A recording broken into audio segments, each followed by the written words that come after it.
High বন্ধুরা, শুভ সকাল। সবাই কেমন আছো? আশা করি সবাই ভালো আছো। তো দেখো, আমি গোলাপ বাগানে এসে গেছি। গোলাপ বাগানে ফুলের অবস্থা দেখো। এগুলো না রোগ লেগে গেছিলো, যেমন মানুষের একটা রোগ বেরিয়েছিল না যে করোনা, তো ফুলের হচ্ছে করোনা রোগ লেগে গেছিলো। তার কারণে এই ফুলগুলো কেউ নেয়নি বাজারে। রোদ লেগে শুকনো হয়ে হয়ে কেমন হয়ে গেছে। তো তাছাড়া চৈত্র মাসে ফুল আমাদের বিক্রি হয়নি। গোলাপ 5 টাকা 6 টাকা যখন যেরকম। তো পুরো চৈত্র মাসটা আমাদের এখানে লোকেরা বাগান থাকতে ফুল কেটে ফেলে দেয় পরিষ্কার রাখার জন্য। কেননা চৈত্র মাসে বিক্রি হয়নি বলে তার পরের মাসেও তো বিক্রি হবে না, এমন নয়, বিক্রি তো হবে। চৈত্র মাসটাই শুধু বাদ, বাকি বৈশাখ মাস দিয়ে আবার যেমনকে তেমন। তো তার জন্যে বাগানকে তো ট্রিটমেন্ট করে রাখতে হবে, পরিষ্কার করে রাখতে হবে। তো তার জন্যে পুরো চৈত্র মাসটা আমরা কী করি, কেটে কেটে ফেলে দিই।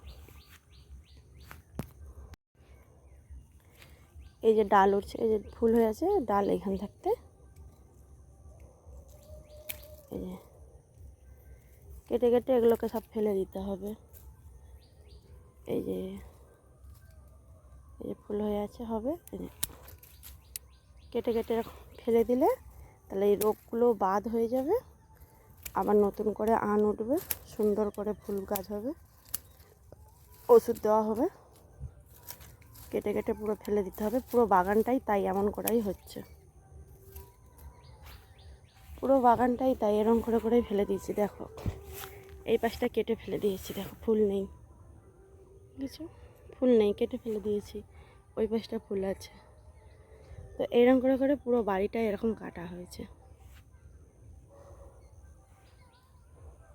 কেননা আবার যখন নতুন করে আন উঠবে, ওষুধ দেওয়া হবে, তখন বাগানটা সুন্দর দেখাবে, ফুলও ভালো হবে, ডাল বড় হবে। এই দেখো কেটে কেটে কাঁড়ি করে রাখা হয়ে গেছে।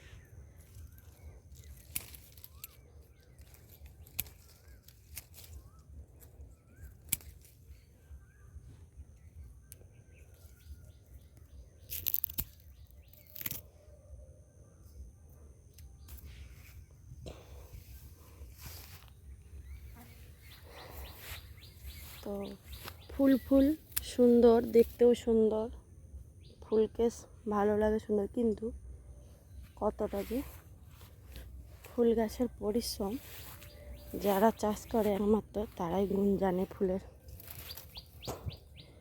দেখো রোগ লেগে গেছে পুরো।